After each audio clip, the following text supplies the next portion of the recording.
Are you ready for the best damn sports radio show on the planet? Man Hour Nation, rise up.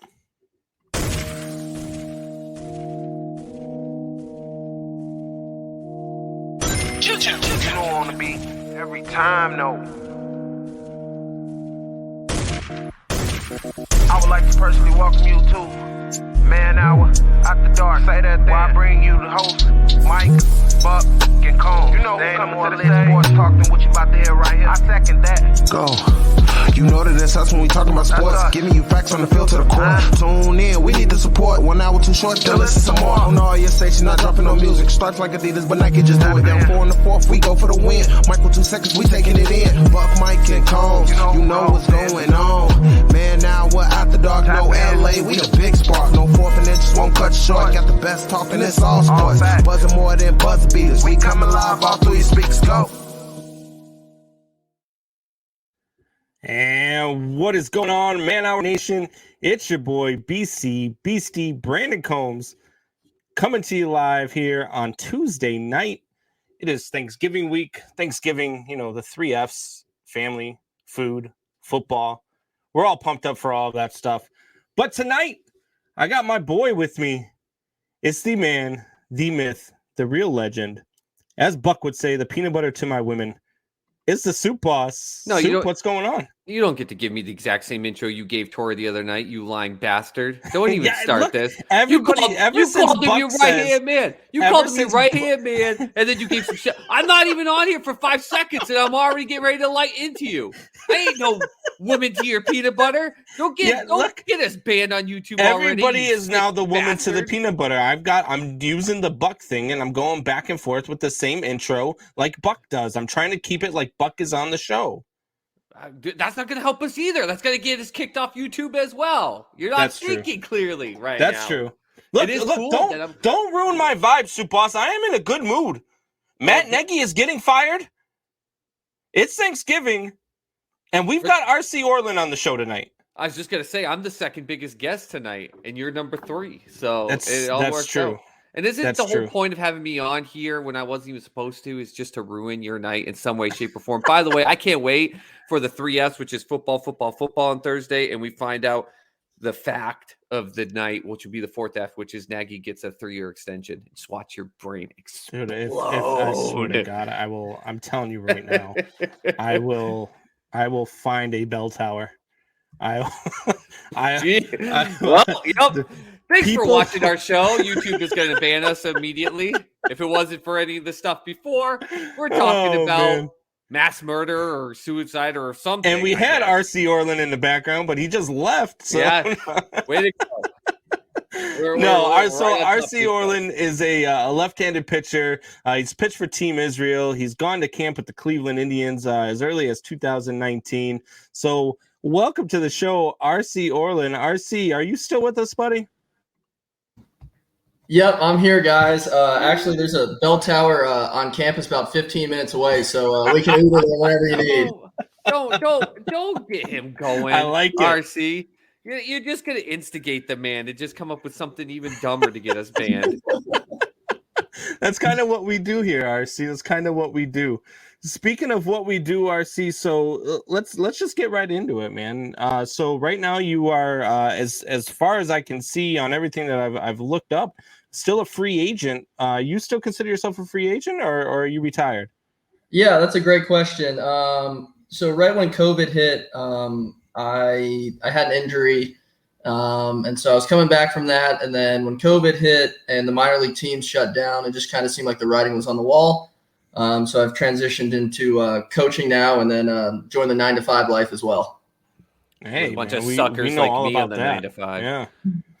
Yeah, we like to work. Actually, Soup and I like to work like 6 to 6, then come do the show, and then go back to work after we get off the show. It's kind of you our can do the lives interview right with us at like 2 a.m. when we're at the.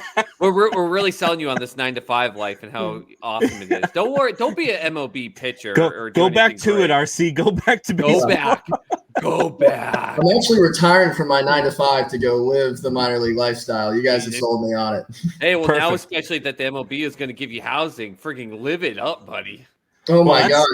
What would that be like? You guys are going to be living like kings, having a place where they don't have to pay. It's going to be unbelievable. That's if MLB can get that CBA going, right? Well, yeah, you had to bring it up, man. Of course. Yeah, I've so when I was in big league camp in 2019, they have a closed door meeting, so I don't know how much I'm allowed to say and whatnot, and so much changes. But just at the end of the day, so the gist nobody's of it watching was, RC. Exactly. The gist of it was, hey, we're not at an agreement yet. And that's all they kind of left it at. But there were some hints in there like, hey, we're not sure what's going to happen. So I don't know if they say that every year or not, cause I wasn't there, but it was just little on the fence. But again, that was 2-3 years ago. Things have changed, with the rosters and stuff. So I'm sure they'll figure it out. They have for the last 25 years. Yeah, absolutely. So let me ask you, what was it like? So you pitched in the World Baseball Classic, and that's actually one of my favorite tournaments to watch. I just love first of all, I just love baseball. So the more baseball I can get, the better. Like I don't care. Obviously you can see I'm a Cubs fan, but after being a Cubs fan, I am just a baseball guy. And I'll watch, from noon to midnight every day if it's on. So the World Baseball Classic really excites me because you get baseball before baseball.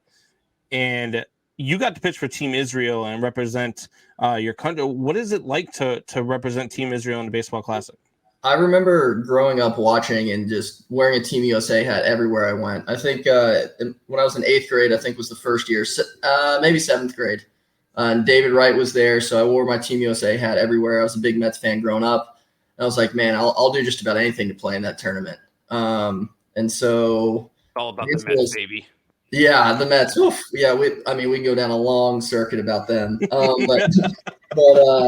got a call from my agent one day, 2015. It was like, hey, there's a qualifier for the World Baseball Classic with Team Israel, and it's basically a bunch of Americans that get to qualify through birthright. He said, would you be interested? And he goes, if you guys win your qualifier, you get to play in the World Baseball Classic. I was like, why are you even asking? What you're like, this is a no doubter. Absolutely. What do I need to do?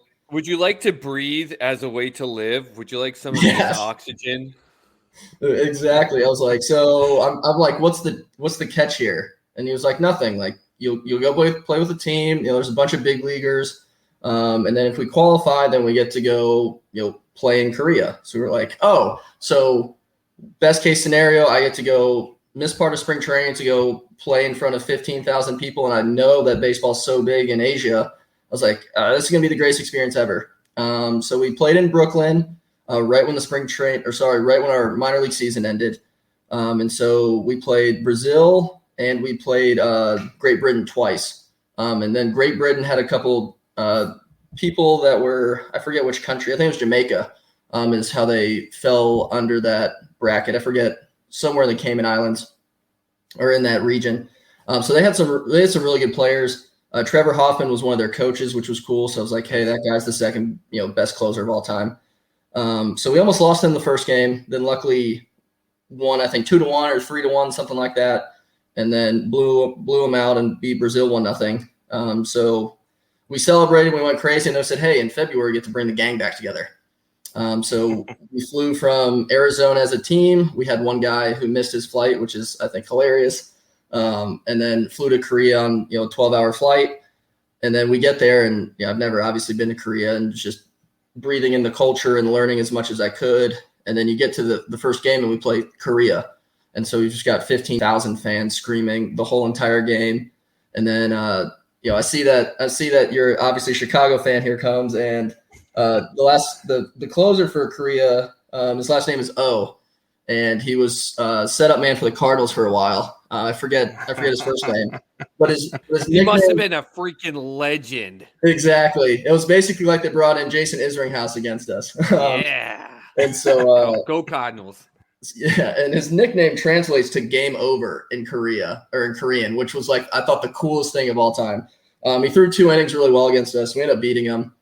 And so we had to beat the Netherlands or Chinese Taipei. We ended up beating both. So we ended up winning that pool.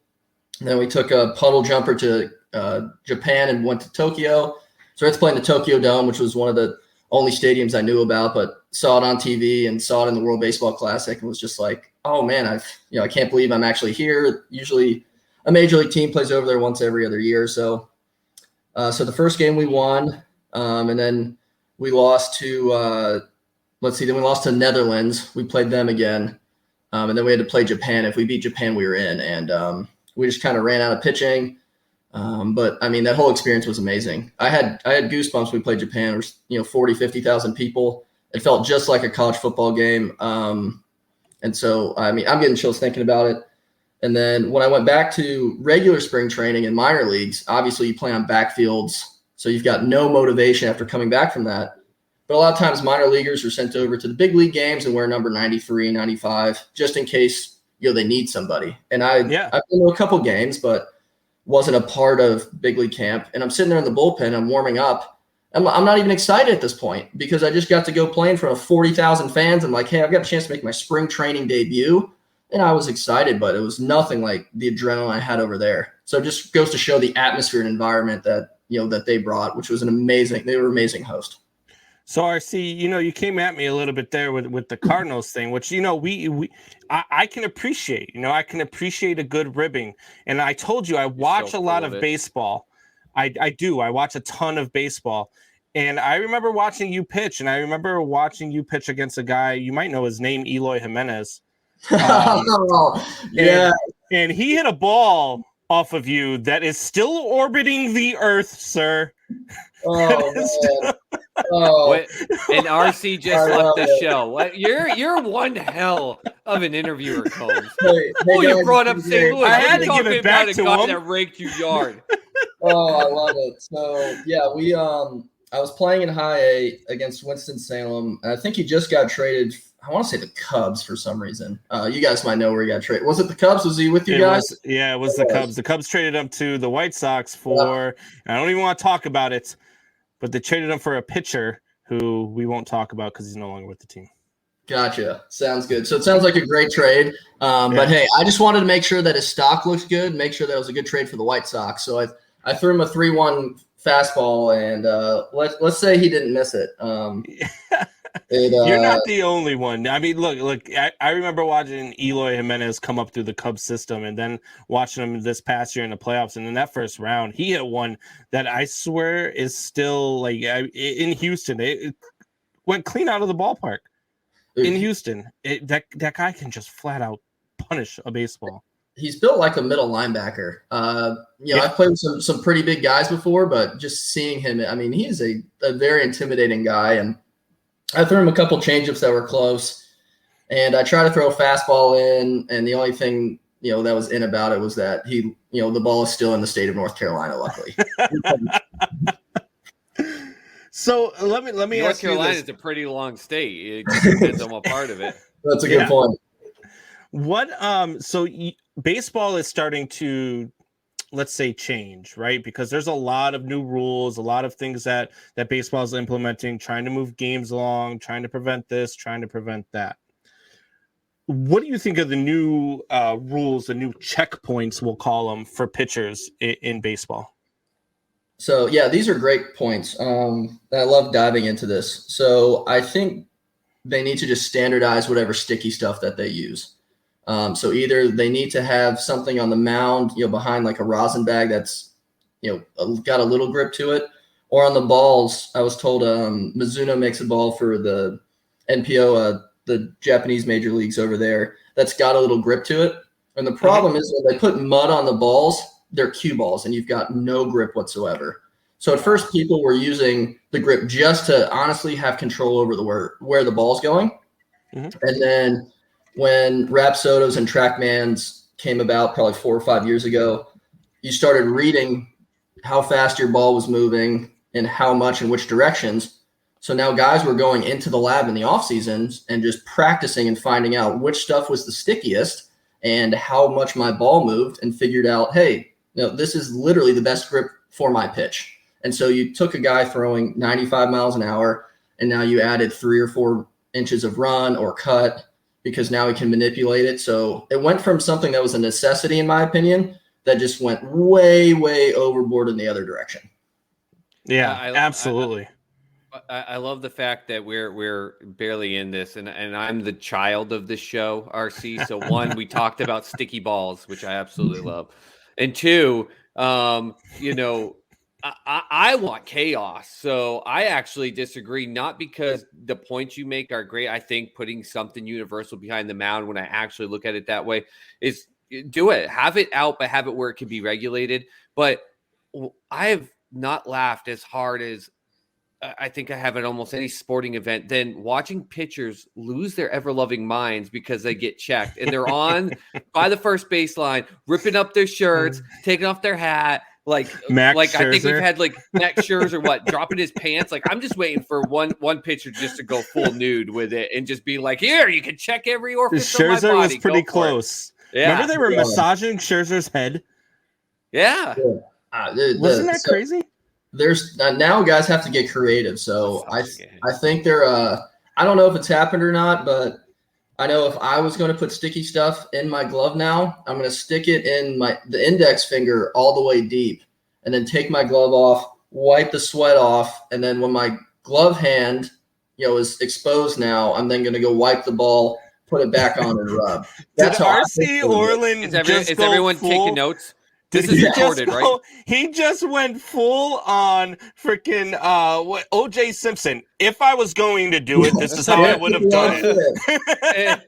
If I were going to do the deed, if I was the one that wanted to go through with the crime, there are so many minor leaguers right now, RC, that are just absolutely scribbling on paper. All two of them that probably will ever listen to our show in the minor leagues. But they're going nuts right now. Good job keeping the chaos going. Absolutely, I love it. I appreciate that. I like that. So I like seeing pitchers dominate. It's fun. I just think that if it was standardized, then it could be fair, whatever it is. But just make something legal, make something not, and then if you're using stuff that's not, fine them. But in the other direction, the balls are so different when you don't have that tack. The difference is astronomical, as we've seen in some guys' stats. But my issue is taking it away in the middle of the season is a huge issue. Yeah. You train a whole entire season, a whole spring training, and you get so many reps in to be able to control, manipulate a ball a certain way. And then halfway through the season, you're like, hey, sorry guys, like everything that you've done your whole entire life is stripped. Yeah. Don't like the approach there. Do it in the beginning of the season, spring training, let everybody know. Do it after the season, but to just in the middle of the season manipulate it, terrible timing. I agree. And, we're talking about things that baseball is doing to try to maneuver around like cheating and that type of stuff. And, baseball right now just came out again with the, their Hall of Fame ticket. And I'm a big proponent of Barry Bonds is the greatest player to ever step on a baseball field, right? Like I feel like bar none, Barry Bonds is the greatest of all time. Don't say right question mark like RC's going to automatically agree with you. Like I love how you phrase it like that. Go right, like RC agrees with me. I'm not even going to ask him, but he's going to agree with me. Yeah, give me the layup here. Like he's the best. No, so yeah, exactly. So I'm a big fan of Barry Bonds. I loved everything they did. The numbers say it all. I feel like the steroid era, they need to just throw out the name steroid era and just allow these players into the Hall of Fame for two reasons. One, these guys were great players and what they did on the field was amazing, regardless of what they were putting in their bodies. Two, baseball made billions and billions of dollars off of the steroid era. And they knew. They just threw the players under the bus afterwards and pretended like they didn't know, because that's kind of what baseball's good at. They're not good at marketing. They're not good at defending themselves. They're not good at defending their players, but they're very good at throwing them under the bus. Well, they're not good at defending their players, especially when a steroid pitcher takes a broken bat and nearly throws it through Mike Piazza's leg. Exactly. Not saying there's proof that Roger Clemens wasn't beefing up or anything, but wink, wink. So, RC, what is your thoughts about the Hall of Fame? Do these guys belong in, or do players you talk with players who play the game. You're in the minor leagues. You've talked with players who are now in the major leagues and all that stuff. You've got friends in the game. What's the general consensus in the game? Is it just let these guys in, or do you guys kind of feel the same way the writers do? And it's, they cheated, so this is their penance. Right. No, it's such a great topic. And I've gotten to hear it from guys that are in the Hall of Fame. I've gotten to hear it from guys that have 15 ERAs in the minor leagues. And it's really scattered. So my personal opinion is if you're not going to let them in, they're still a part of history nonetheless. And at the end of the day, the Hall of Fame still has a part of the museum that's, hey, here's the start of baseball. You know, the rules were completely different. Look how the game's transformed and look at the game that it is today. Leaving out that piece, even if we're not letting them in the Hall of Fame and, you know, giving them a plaque and everything, I still think that part of the story needs to be told because it's incredible. We had guys shattering home run records. The pace of, you know, the home runs were through the roof and people enjoyed it. And so if we're not going to let them in, at least have that story told. So I go back and forth, but again, we don't know. We only know the people who got caught as well. We don't know the hundreds of players that didn't get caught that were taking it as well. So it just makes it tough for me to only point at the guys who got caught. And so it's just like, look, if we're not going to let them in, at least say, hey, you know, these were Hall of Fame stats. Look at all the things Barry Bonds did. How can we leave out a guy who was walked, you know, with the bases loaded? You know, they intentionally walked with the bases loaded. How are you going to leave a story out in a just an icon like that out of the game? I don't love it. So the guy walked over 2,000 times in his career and only struck out less than 600. That's insane. It's nuts. And yeah, I mean, for a while he was hitting, you know the stats better than I do, but it was, you know, he averaged like what 330 and like 45 home runs or something insane. Yeah. If you're not going to let him in, people still need to hear the story. There's kids, you know, that I coach now who don't know who Barry Bonds is, and baseball's job should still be to, you know, to include that, you know, nonetheless. Either, you know, if you don't want to give him the jacket, fine. If you don't want to give him a plaque, fine. But, you know, that still needs to be told and embraced because, again, you still let him in the league, and I'm pretty sure somebody before he got caught knew what was going on. Yeah. Yeah. To your point, RC, that I love that you brought up, sometimes when I think about this, because there's an element you kind of almost want to be like, well, what about the players who didn't take it and the fairness of them and everything like that? But at the same time, you brought it up, the hundreds of players that didn't get caught.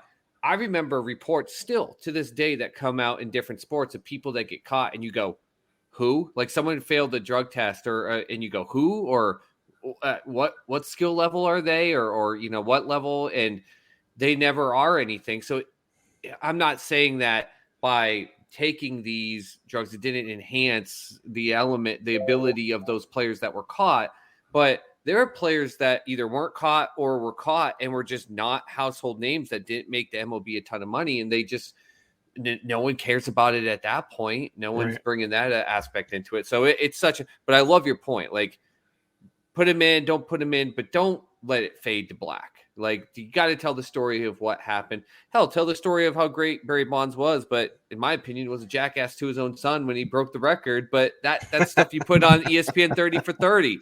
Exactly. You're 100% right. So if we leave him in, I'm sure there's a case to be made. Hey, well, you know, if he shouldn't get in because we're leaving out a guy who played it the right way. You know, I get all those arguments.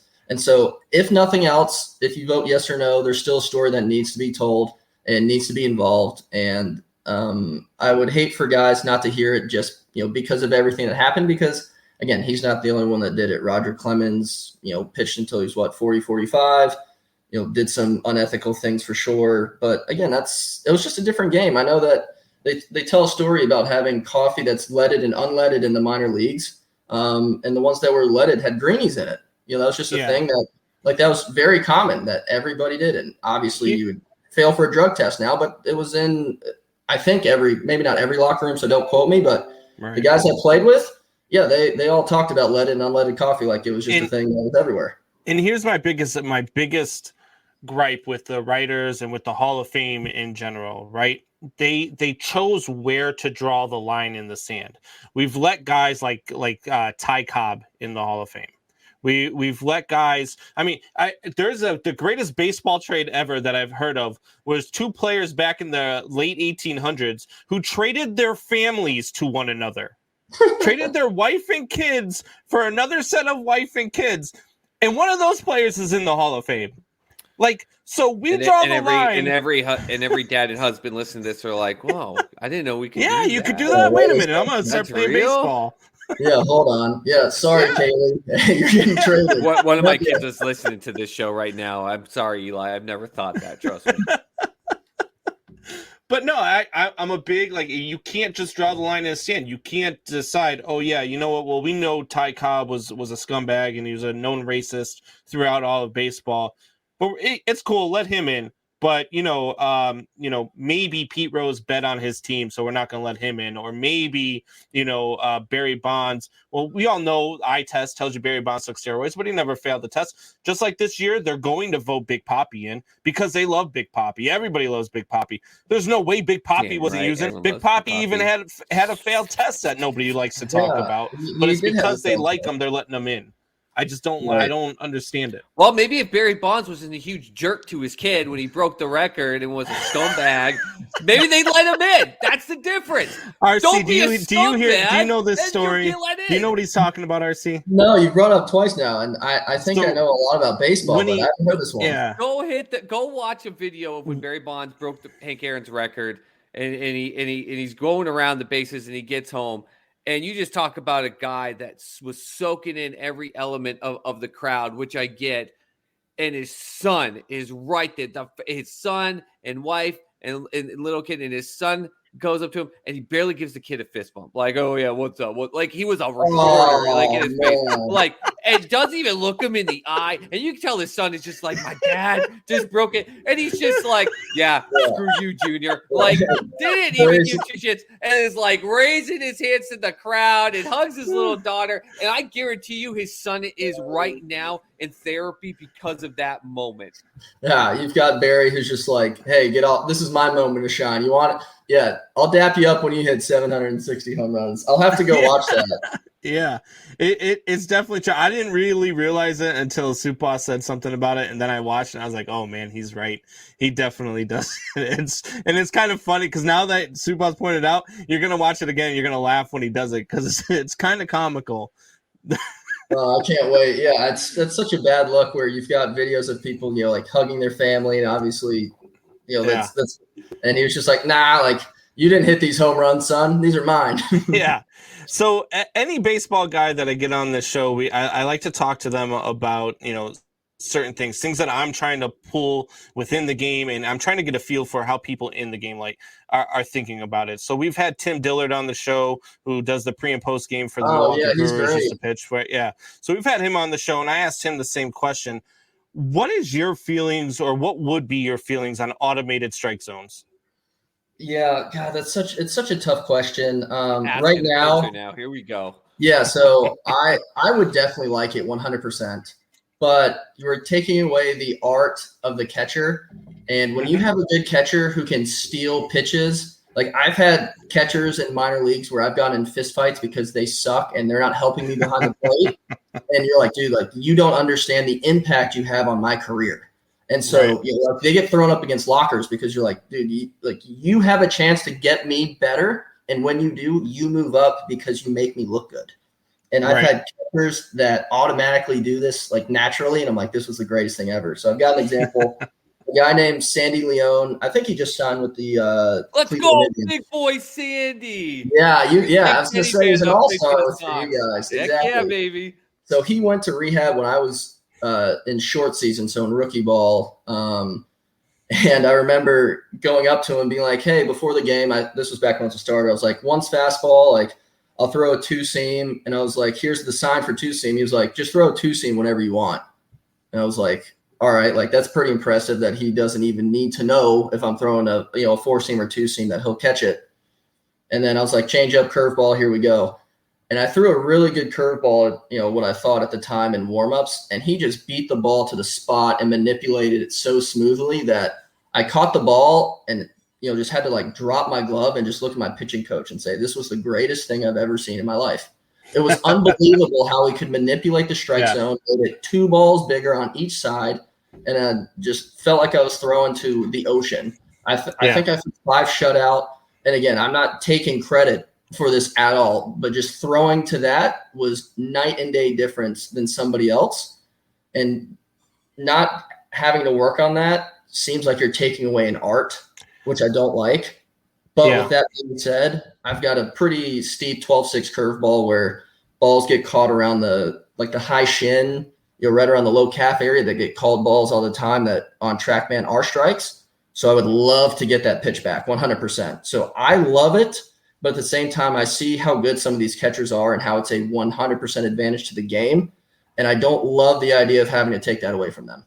I played catcher pretty much my whole life, RC. Not obviously to your level or extent, but all the way up through Little League. All the way up through Little League.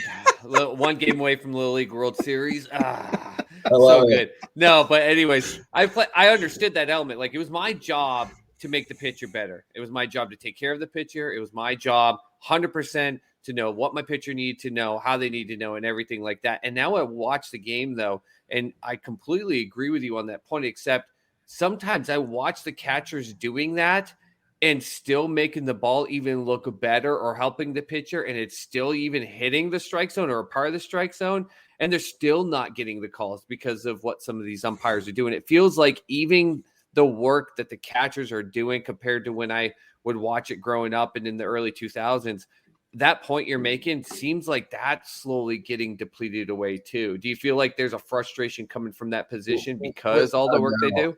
Absolutely. So now it's gotten to the point with analytics, which I'm pretty high on the analytics side, on that extreme, but catchers get grades now to say, hey, how many balls out of the strike zone did you bring in? And how many balls that were in the strike zone did you get called strikes? And it was my first game in AAA in 2019 for Columbus. Eric Haas was behind the plate. I'm not sure if you guys know the name, but he had an unbelievable year. And there was a middle fastball. I'm talking just like completely bullseyed for an 0-0 ball. And it ruined his record. Like, his score for the day ended up being like a 70 out of 100. And it was because this ball was just middle, and the umpire chose to ball it. And this guy in AAA, it's 35 degrees out and has the smallest strike zone in the world. And we're like, dude, like, can we just go home? Like, we're all freezing. Like, this is terrible. And so when you see things like that, and exactly to your point, you're just like, dude, at the same time, like, it's great that you do all these things, but you're not helping. At the end of the day, I need you to call all the strikes. And that just doesn't happen. Yeah. And the worst part for me is that you watch stuff like this. You watch guys like Angel Hernandez, CB Buckner, Cowboy Joe West. You watch these guys in their strike zones, and you cringe when you see that they're behind the plate in a game you're about to watch, because it not only does it change the pitches between balls and strikes and change what a pitcher should get, it also changes the approach of a hitter. When a hitter, takes a pitch that is, 3 or 4 inches outside and it gets called for a strike, now he's forced to swing at everything because he does not know what you're calling. And a smart pitcher is going to live on that outside corner 3 or 4 inches off and continuously get those calls. And that's what guys like, Angel Hernandez are doing to this game. And that's the reason why, like, I am a big proponent. And like I said, man, I love the game of baseball. I eat, sleep, and breathe baseball.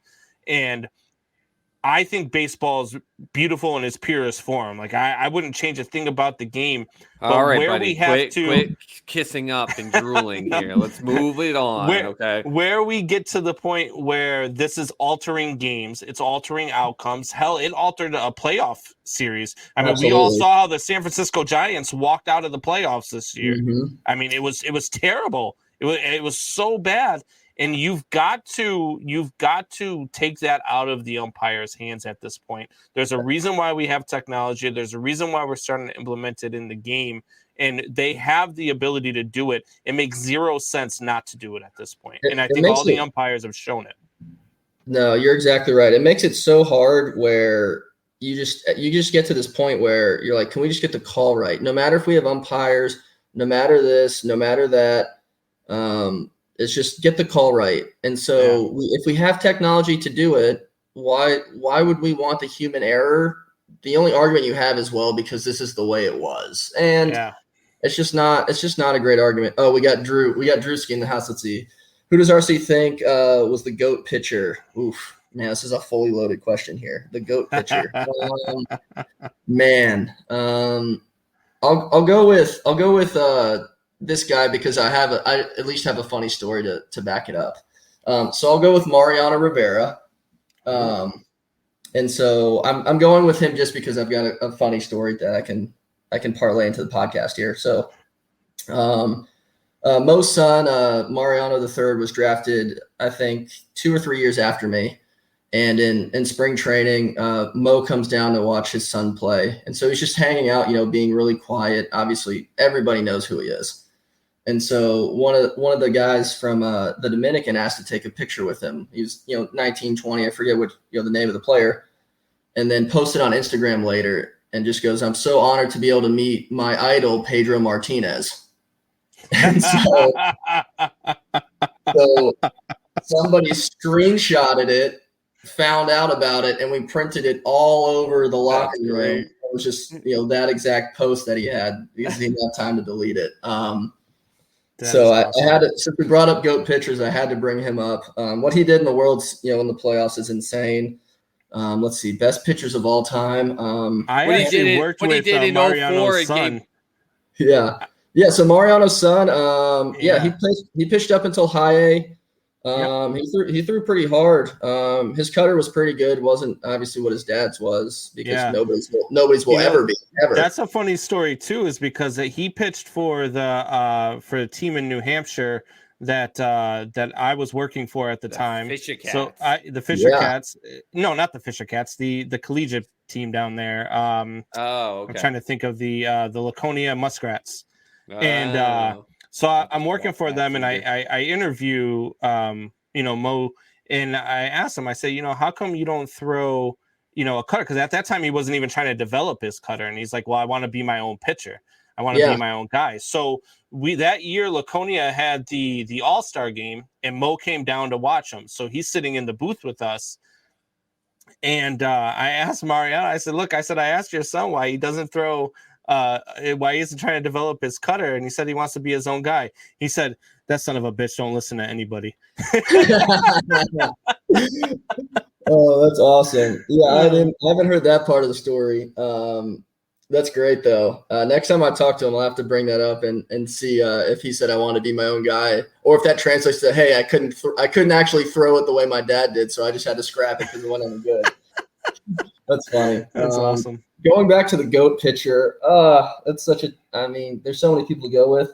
Growing up, I got to play MVP baseball 05 a lot. And so I always played with the Legends team, and Satchel Paige was the number one pitcher. And so after that, I wanted to learn about just his story in general. And I thought it was so cool that he was basically a barnstormer his whole career, made his debut, I think, at like 40 or 43, maybe even 45, and then pitched till he was like 50 he retired with the Indians. So I just fell in love with his story and how dominant he was.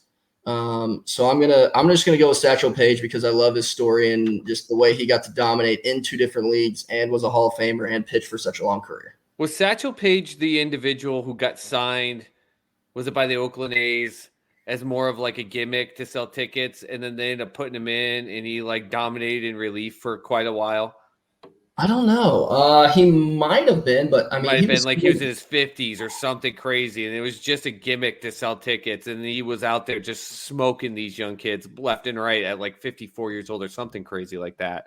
Yeah, I don't know. It wouldn't surprise me. I don't know that story, but again, I'm pretty sure he's in the Hall of Fame. But his story, he was just so dominant and so long for everything he did that I could see it being a gimmick and then being like, oh wait, like he can still dominate. So you're gonna pitch tomorrow as well, pal. I'm going with the guy with 711 complete games, and that's Cy Young. Every day, I just say, God, that is those numbers, man, that he has are just absolutely insane. I mean, I know it was a different time; they were a different breed back then, but So one other question I have for you. One of my biggest things is that before we let you go here, I talk about all the time. People ask me, if you could interview one player ever, who would it be? And my answer is always Jackie Robinson. I would love to sit down for an hour with Jackie Robinson and talk about his life and about baseball. If you could interview one athlete or sit down and talk with one athlete, whether they're still with us or they're gone, whatever, any time in the history of sports, who would you sit down with? Man, that's an awesome question. Your answer is incredible. Honestly, I'd probably go with Satchel, but since we already talked about him, let me think of somebody else. Let's see here. I think Bob Gibson's interviews are really cool. and he was so dominant where they had to change, the height of the mound because they wanted hitters to at least make contact. Yeah. So that's a good one. I remember hearing a quote where they talked about Barry Bonds having the big elbow guard and him being right on the plate. And he was like, if he ever brought that up to me, like I'd smash that MFer. And so that'd be a really cool one. But again, did you go with a cardinal on purpose? No, I didn't. No, but I'm glad that got brought up. Yeah, if it wasn't for him, I'd either interview like Mark McGuire, Ozzie Smith, Jim Edmonds, Scott Rowland, Mike Mathena, Yaya. All right, well, RC, it's been great having you on, man. I appreciate you coming on. If there's ever a time where you want to come on again and talk baseball, man, you are always welcome. It's been an absolute pleasure. We love the conversation. Hope you enjoyed being here as much as we have enjoyed having you here. Oh, I had a blast, guys. Thanks for having me on the show. And then, let's do something in spring training or so. When baseball heats up, just let me know and I'll hop back on. Thanks again for having me.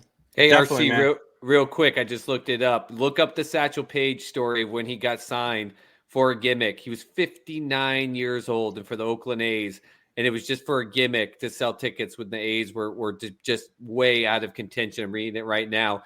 Came in and just pitched against my Red Sox and just absolutely was in a rocking chair in between innings. Didn't even give two craps and just went out there and just smoked them. That's amazing. I can't wait to look that up. Thanks again for having me on the show, guys. Have a good one, RC. See you guys. So that was RC Orlan, man. That was a great interview, man. It's always fun for me, and I know, Soup, you're a baseball fan as well, but it's always fun for me when you get to talk to somebody who's been in the game and who, has the pedigree and has also talked to people who play in the game. When you start asking them about the questions that we like to babble about and joke around about and rant and rave about on the show, and you get their perspective on it, it really kind of sheds light on different subjects for you. Yeah, there's a lot of questions there too, like the hang out at the bar and drink a beer type of questions too. Like there's a lot of things you could have had in there. I wish we could have asked him, like, what's the worst, condition of a sleeping assignment when he was in the minors he was ever a part of, different types of things like that would have been fun, but definitely have to get him back on and to get into some more of those questions. But he definitely was more, as you could tell, analytics, understood the importance of baseball, carried some weight in terms of the viewpoint of players. So it was good. Yeah, for sure. Definitely. So we're going to take a quick break. And when we come back, we've got Luke G joining the show. Luke G is going to join us. We're going to talk some football. My God. Finally, the Bears are getting rid of Matt Nagy. We're going to see what Luke G thinks about that. And the Lions play the Bears on Thanksgiving. Are they going to send Matt Nagy out with a loss? Probably. Stay with us. A Buck is already saying it'll be 11 win a game if they end up doing it. Oh, my God. Go to break.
All right, we are back. It's Combs and the Soup Boss. We just got done with RC Orlan on the show, and now we're going to bring in Luke G. Luke G, big fan of the 0-9-1 Detroit Lions. And, Luke, your mic is muted. So if you're trying to talk, you're muted here. But didn't even realize it was muted. I'm glad you noticed that. Okay, I had a brain fart moment. Yes, I am a big fan of that 0-9-1 Lions team. Yes, I am. Die hard to die. But I have to give it to you. I think they're going to be 1-9-1 after Thursday. You I do might too. have a good Thanksgiving. I do too. I think they keep getting close. I hate that it took them so long to figure this out. That you need to run the ball through Swift first and let the quarterback throw as little as possible. I'm tired of watching other teams succeed with this formula, but the NFL wants to be called a passing league. The Bills just took a real horrible loss because they were able to run the ball first and pass second. And it's a formula that has been lost on many fans because of things like, fantasy football, right? Like it's ruined. NFL's a fantasy league, man. It sucks. sucks. It sucks. And that's the part of it. Like when I was little, people lined up in front of you and tried to run it down your throat and dared you to stop them. Like it was nothing you can do. It's why I truly believe, I know Tom Brady, every element of it, but the Patriots didn't succeed unless they had a damn good running back. It took the Corey Dillons, the Antoine Brown, it took the damn good running backs. And now you're seeing Harris, Stevenson, who I was just pumped that they drafted, and even Brandon Bolden coming in. Yeah, they're not your big names, but Bill's got 3 running backs. He's cramming it down their throat, and it's just making that offensive line make it easier for them to protect Mac Jones because you got to worry about the running game. You don't want a running back to run it on you 80 yards and just deplete your confidence. And look, it's about to be Matt Nagy's last game. I'm picking the Lions 31-3 in this game. 31-3. They claim that report is false. I saw something that said that. Dude, you know what else he said was false? He said when he was at his son's high school football game this weekend, watching his son play, and they were chanting "Fire Nagy" in the stands while he was sitting there watching his son, that he did not hear the chants. Yeah, that's baloney. I mean, they've been chanting that everywhere. I mean, even in the basketball game, they were chanting the Bulls Fire game Nagy. last night. I was like, really? Nagy said that because he has it is the perfect line that most coaches that know they're on the way out the door. He didn't lie when he said, "I've met with ownership." But the next words that came out of his mouth were completely lies because it said, "Listen, this is what we're going to do. We're going to wrap it up. Here's going to be a nice little bonus wrapped with a ribbon for you to get the hell out of town as long as you don't say anything dumb." And so, of course, we have a short week here. You're probably going to lose to the Lions anyway, so we're going to let you lose to the Lions. Then we're going to blame that as to why we're firing you, and we're going to bring on a new head coach. What happens? And I don't want to upset Luke here, but what happens if for out of nowhere, like Fields just has like a monster game? Well, and Fields isn't going to play because of his ribs. I mean, Dalton has a monster game and they win like 60-5. Like I'm actually more worried about Andy Dalton than I was about Justin Fields. I truly am, and it's because with Justin Fields, I saw a guy who had no clue what was going on. He was relying solely on his athletic ability, and I just don't. I'll let you take it, Combs. Yeah. What are you watching, Luke G? What are you watching? What do you mean he had no clue what was going on? He doesn't, and he's learning the NFL as he's playing. The offensive line ain't helping him. They certainly are not helping him. And they're not running the ball to keep him like how Mac Jones is getting the run going. But when you watch him in a lot of these passes, man, there are a lot of plays where I'm like, damn, that dude's open, guy. You got to see that. And there's a lot of plays where I'm like, this is when you run. Like if there's ever a time for you to go, this was it. Do you also see the plays where he's putting balls in the perfect spots? Do you see the plays where he's checking down? Do you see the plays where he's in there and he's calling the audibles at the right times? Do you see because there's a lot more of those plays than there are the ones that you're talking about. Yeah, you got a little bias. I'm on the outside looking in. And because I'm an outsider looking in, I'm looking at it. We're going to talk about bias. We're going to talk about bias, the guy from with the team that's 0-9-1. We're going to talk about bias. No, I mean, but you got to understand, when I go into any game, I'm looking at it as if though I'm preparing for the game. I was just going to say, I don't think you could say anything about bias, Combs. You're talking about a guy with a 0-9-1 team that he's rooting for. If anything, he's probably analyzing everyone's team better. Because, every single what the hell is he going to win every week, Soup Boss? He picks him to win every week.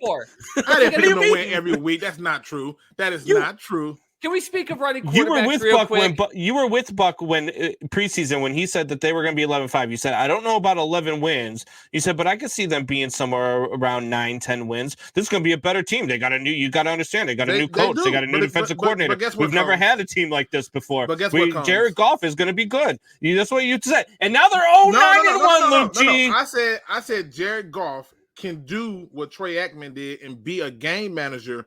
The Lions will be fine because we're going to be able to run the ball. And what they ended up doing instead of running the ball is they put it in the hands of Jared Goff. That was the first mistake. Secondly, let's talk about how crazy my prediction is. We've had 10 games already.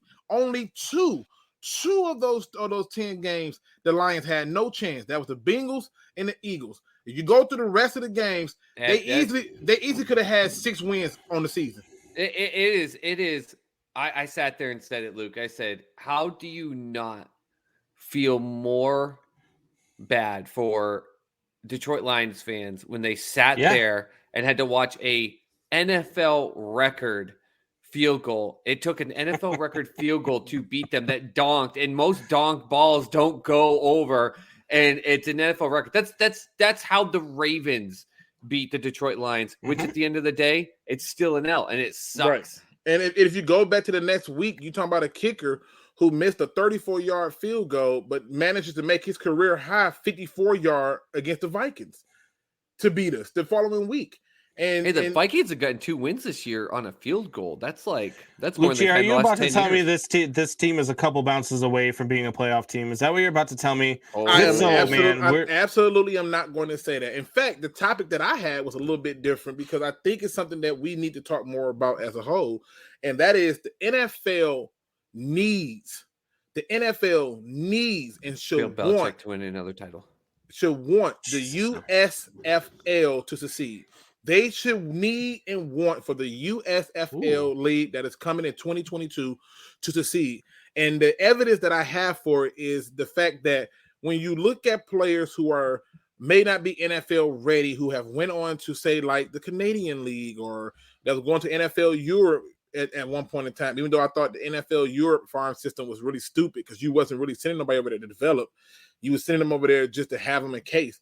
But in this instance, these new leagues that keep popping up, the NFL is not getting behind them, and they need them. Because from what I'm seeing is you're not having the traditional football that you used to see. The talent that's coming out, look great in college, get to the pros, are not translating, and I can't figure it out. It's so suspect. And to me, with this new league coming, they have to get behind it and support it because it only makes their league better. By virtue of giving them a farming system. They're going to have 8 teams. One of them are going to be the Michigan Panthers that's coming back. Excited for that. But it gives you an opportunity for you to have another evaluation tool to be better. Now, I'm definitely not going to tell you that these leagues are something that's going to change the game, but they are a necessity. If you go through and you look at baseball, which you guys were just talking about a few minutes ago, they have a farming system, and it works. It really does work. There's been a lot of people who's been called up, and there's been people who's played well in the minors who's got valuable playing time and experience because they've had the opportunity. The NFL, as big as it is, all the money it brings in, where is that developmental league? Where's that farming system? They need for the USFL. It's in the NCAA. I was just going to say there's 2 reasons why, though I wish for the success of it, Luke. I got to disagree with you because the AAF, which I was a huge fan of, not only had NFL backing, they put the games on the NFL Network. They backed them with financing. I know COVID killed it and everything, but there was one of the coaches for the teams that lived here in where I live in Oklahoma City, and I used to drive him to the airport and stuff when I was making some extra money onto the side. And he's just like, people just don't realize how much we're drowning in the background. It is terrible. It doesn't matter what the NFL's given us. It's just not enough. And 2, the farm system for the NFL, like Combs just said, it's college football, and now those players are going to get paid. That's the farm system. That's what we know. We see it all through. Baseball has a farm system because no one really pays attention to NCAA baseball, but with football, everyone watches NCAA football. That's your farm system because people see it there. They get excited about that college team. I want that player drafted. Go to my team.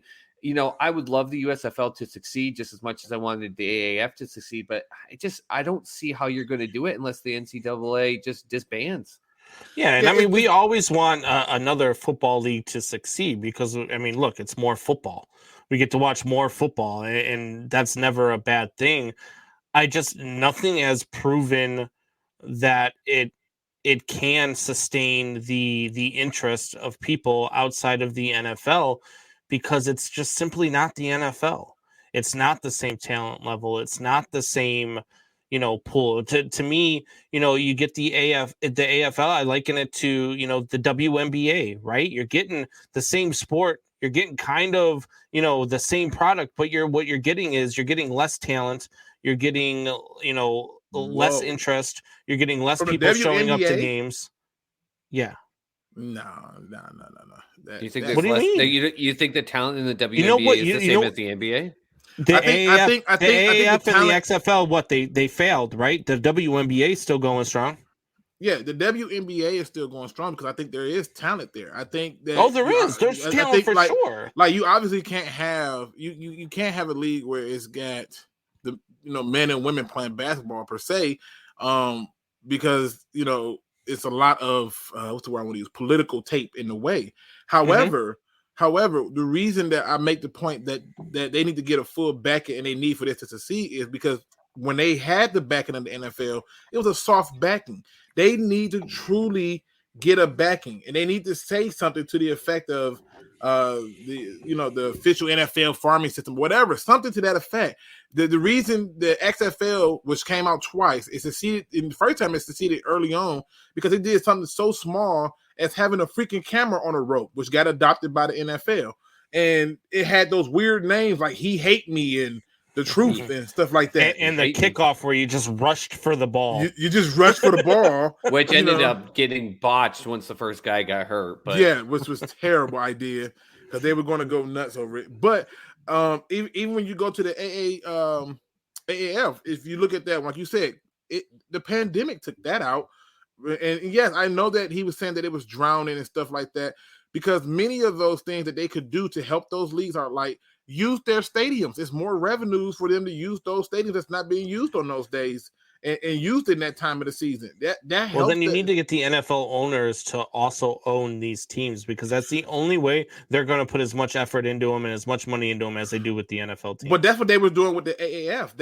There were certain owners who was like, "Hey, I'll buy my stake into this. I think this." That's what work. They did. Owners in the league itself staked in a ton of money, and there are some teams like the San Antonio one. It's why I think that they deserve. It showed the San Antonio base could support an NFL team because they had to open up the top tier of the stadium and they sold it out, but it wasn't enough. And I guess that's why I fully agree with everything you're saying. But outside of coming straight out and saying this is the farm system of the NFL, I don't understand what more you can do because in the AAF, the owners backed it, the NFL backed it, the NFL gave them slots on the NFL network to be able to have it, but they didn't let them use stadiums. They let them use places that people don't want to go. There are people right now who will pay an arm and a leg to see their favorite AAF team go and play at Green Bay Packers Lambeau Field. Like there are certain stadiums that people will pay just to get inside for those games. That helps the NFL, it helps the league, and they need to have better back. They were putting people from practice who just came out of school on broadcast in those games. It was no real backing to it like it should have been. And it's because they didn't have the TV deals, but the NFL has to pull to do it. The other thing that I'm looking at is this. When you're talking about these leagues coming in and doing certain things for you and why they need to back it, let's say you talk about the like you said, the NCAA, and they're getting paid now. That I think is ruined. It's going to ruin, and it's still already showing to be ruining the draft process because there are players who stayed in and it's going to stay in because they can get paid in college. And it's way easier than it would be to jump to the NFL. And then they can still jump to the NFL and make money. And then it's like, hey, what's the point at that point? I'm just saying at this point, those guys that they're playing, like right now, you got everybody hyping up Malik Willis from Liberty. Oh, yeah, real stiff competition over there. Way to get it done. And I'm just pointing out that at the end of the day, if you got NFL talent levels of talent out there playing, and you get real support from the NFL, it needs to work. It needs to happen. There's some I just players don't from see how it's gonna AAF that happen. got signed to the NFL. It showed it. There's talent there. Yeah. I mean, I just outside of the NFL flat out taking the ownership, because then when you are ownership of something, guess what? You are worried about profit. With the AAF, they financially backed it, but they didn't own the property, and therefore they let an owner's own finances end up bearing it, because the owner, he ended up just burying himself in debt. With the USFL, based on what I just looked up, it looks like it's the same thing. It's based on what you're saying, yes, I guess it could be successful, but it has to be an actual NFL property, because at some point you back it financially more than you did with the AAF because you're getting profit out of it. Just tossing money at something to say that it's going to be a product that helps you out. What does the NFL need help for in terms of a project? It is a product. But it is still the most popular The sport. average NFL team makes $13 million on their marketing deals every year. They need to spend 3 times that on any league that they're trying to start up just to get it started, because they're going to have to draw attention. They're going to have to draw attraction. They're going to have to give people a reason to want to watch, to want to attend, to want to be there. And it's got to be more than just, hey, you've got to come watch these guys who came out of college and couldn't make an NFL roster, so now they're playing. And that's the vision that's the vision that everybody has, though, when it comes to the XFL, but it's not, right? Though, because you're talking about it's perception, kids. Though, Luke. It's perception. Perception is reality. Perception is reality, Luke. And the thought process behind it is, if these guys were that damn good, they would be on an NFL roster, and they're not. And so that's not true. I agree with you, Luke. I'm not disagreeing with you. I'm just telling you what the perception is, and people are out there, and people are thinking this. So that's why it doesn't. That's why people aren't watching it as much. That's why people don't watch the NBA. Not because there's not the WNBA, I should say. Not because there's not talent in the WNBA, but because people don't feel like they're as good as the guys in the NBA. They don't feel like it's as talented. And I beg to differ. Like, I watched the Chicago Sky. I watched them win the WNBA championship. I enjoyed watching some of the WNBA games I watched. Parade. It was me and 2 of my friends, but they both were coaches on the team. People don't believe in the product because they don't believe the talent is there. Until they prove that, hey, the talent is there, it's not going to happen. The NFL isn't going to spend what they need to spend to make that happen. Let me switch gears for you a little bit. Let me give it to you a different perspective, right? If Kanye West goes out here and cut a bunch of patches in his head, and all of a sudden everybody goes out here and cut a bunch of patches in their head, that's marketing. If a certain actor can be on there and say certain things about this product and it sells, it does this all the time. What I'm saying is this. And I think, Soup make a very good point about them having to have a serious backing behind it, because they are more concerned with trying to make football work in Europe, a game that most players despise and do not want to play in because it's ridiculous. And they're so concerned with making that game work. Put that same energy into one of these leagues. It's not about the perception of the fans. You got fans who want to fire Matt Nagy. That's a joke. Just really quick. It's a joke. But you put that same Those fans energy. Are just idiots. I mean, just crazy, ludicrous. I want to keep him as long as he's going to be there. Coach of the year, baby. Hey, Luke G, win a game, then you can speak on my team. Oh my God! See, the jealousy is already coming out. We're going to win a game, Luke, on Thursday. He won a game. The Lions won a game the same day the Pittsburgh Steelers won a game. Okay, exactly. They won the game on the same day. They just didn't lose the game. Yeah. We just didn't lose it. But I'm just saying. I'm just pointing out to you, if they put that same backing behind one of these leagues, and I'm not talking about a soft back, they're gonna have to have a stake in it.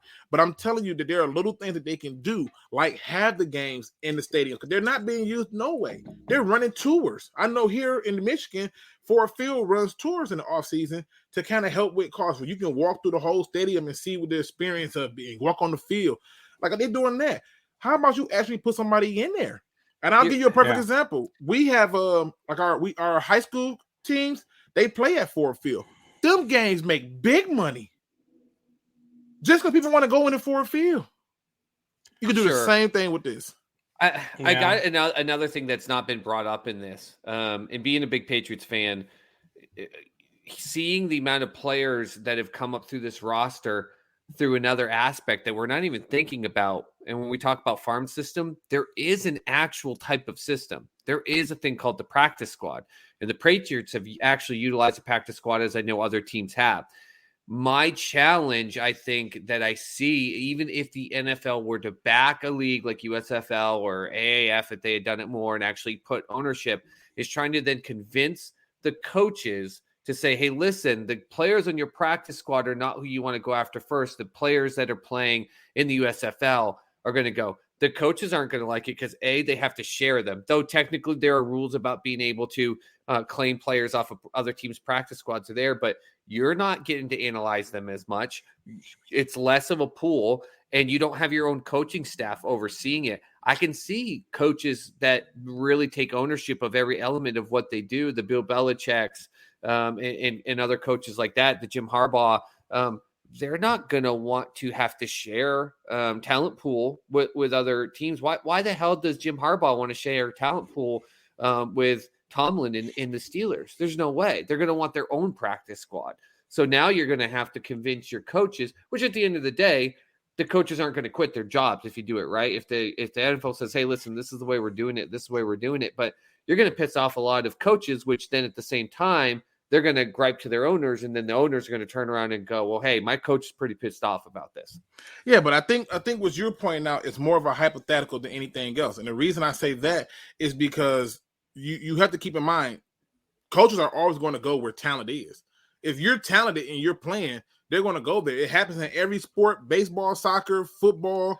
But basketball. Instead of that talent being under your control and a majority of it being under your control, you have to go there. And if you are a Baltimore Ravens who's competing against the Pittsburgh Steelers and the Cincinnati Bengals in a tough division or like the NFC West or something, you now don't have control over that player property. You have to compete with a team that is going to have just as much fair share. Yeah, I think, like I said, to me, that's all like. It's cute in reality, but to me, I'm going to go where the talent is, and it does not matter. And if it's talent there, it's talent there. The problem is you're each year you're getting more and more people who are entering the draft portal for the NFL, and only 200 and something of them are getting picked. And then you have all this scrambling for undrafted free agents. And the NFL has lost its mind because they keep trying to expand their season, which I think is ridiculous that they keep on trying to expand this season because it's clear now that most of the teams don't want to play. But why? Look, are you a wrestling guy? Do you like the WWE? No. Okay, so here's where I'm going. Here's where I'm going with this. You had the WWE for a long time has been the biggest player in wrestling. They've had other factions that have tried, like WCW. They've had, all sorts of different ones that try, ECW that have tried. The problem is they couldn't sustain success because eventually all the talent landed in the WWE, right? But now they've got this thing called AEW, and the writers in the WWE are terrible. The product is terrible. So now a lot of people are going over to AEW finally. Finally, people are leaving WWE. Well, the reason why that translates here is because the same thing is going to happen with the USA or whatever you want to call it, whatever USFL. Other league that they have. And they're going to take that talent, and when there are really good players that show up, they're going to end up in the NFL next year. So you're not going to be able to see your favorite player in the USFL next year. You're not going to be able to sustain watching your favorite player play on the same team for 5 or 6 years because your favorite player is going to end up on an NFL team somewhere. Whether he ends up as a bench player or as a starter is another story. But that's what's going to happen, and that's why those other leagues aren't going to be able to sustain and aren't going to be able to stay in business because the best talent is always going to land in the NFL. And until that's not a thing, the NFL is always going to be the premier product, and nothing else is ever going to succeed. Unless you can build a 32-team USFL league where one team is there for the team that farms to the team, like you said, a farm system. How about this? We relegate. If I'm a OKC Cowboys or whatever fan for USFL, knowing that those players go to the Dallas Cowboys, then, it's one of those things where it's like, okay, I'm going to root for these guys, and then I'll root for them on the Cowboys. I'll be a Cowboys fan, which just made me vomit in my mouth saying it. But that's the only thing. But to Combs' point, like, you're going to get excited to go see a player and everything. And if they're the premier talent, who knows? Like, they're just going to be gone. Yeah. And then it's going to go to some random team that you have no control over. I think you're overthinking it. I think you guys are overthinking it. One, the comparisons is bad because everybody knows. I think we're thinking it through completely. I think we're just your theory. You're not like it. In reality. Listen, let's be honest. We just compare a fictional sport to a real one. Let's get that out of the way. We didn't do any of that, by the way. There was one guy. How about we take something from Europe? Since they want Europe so bad in the NFL, why don't we take something from Europe and we relegate any team that starts out a season 0-9-1 and we make them go play in the USFL and we bring the USFL's best team to the NFL? I like that theory. Listen, here's a theory for you. You're trying to delegate unreal sports to a real sport. That's one. And then two, Combs, you're treating it like the player died. If he's my favorite player, I'm going to follow him where he goes. It's a reason why. No, you're not. No. Luke G. If your favorite USFL player becomes a Chicago Bear, you rooting for your favorite USFL player? I'm still a fan. Yes. You lying out your ass. I wish I was. Listen, hold on. Listen. You talked about Combs giving a fake element. I gave you a real element to start this conversation. The AAF was backed by the NFL. They put money in the NFL. NFL owners backed certain teams. Not fully, though. They put them on the NFL Network. They did a lot of stuff, and yet they were good players that still got on NFL rosters. I didn't watch one AAF game, not one. That's a reality, though. I gave you a reality, and you're saying that it's that we're living in fantasy world. No. I'm not saying y'all because you're right. The only one who made that comparison was Combs. And we know that Combs at times has a little bit too much coffee. So that is what. So real people don't go to the WWE events. Real people don't go to the ECW or WCW event. Yes, they do. They're real fans. The same fans that fill the football stadium. What I'm saying is this: you're getting off topic. I want to stay. I love watching Combs get pissy over wrestling, over scripted soap opera. Exactly right. Like it's a scripted soap opera. I'm not mad about wrestling. Jesus Christ. But what I'm saying is this.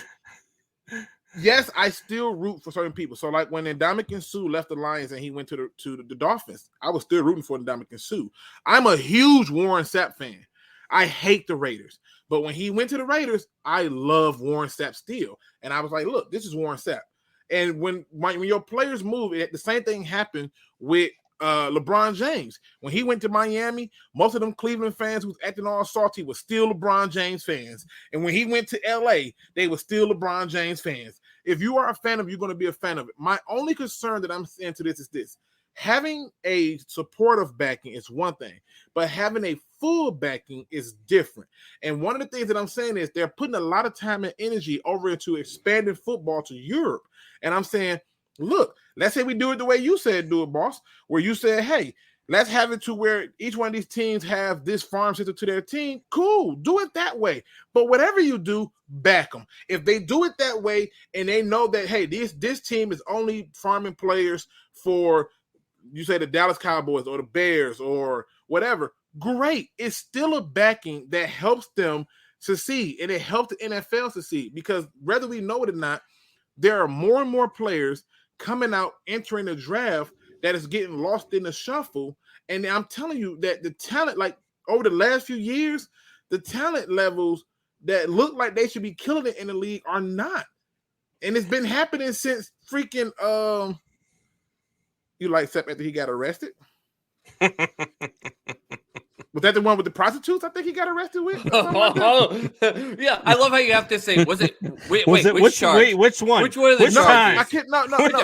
I couldn't remember. The first five, I was okay. No, with. I couldn't remember what he got arrested for. Like, was it prostitutes he got arrested for, or something like that? Was, yeah, I can't remember. The Super Bowl. I just couldn't remember what it was.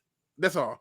But I'm saying, if they did it the way you said, boss, that backing is huge. It allows for them to still do their agenda of expanding their league. And I think that the mistake in what they did in adding that 17th game is hurting them right now because there are teams taking games off, and I think it's stupid. It's one of the reasons. It's one of the reasons why.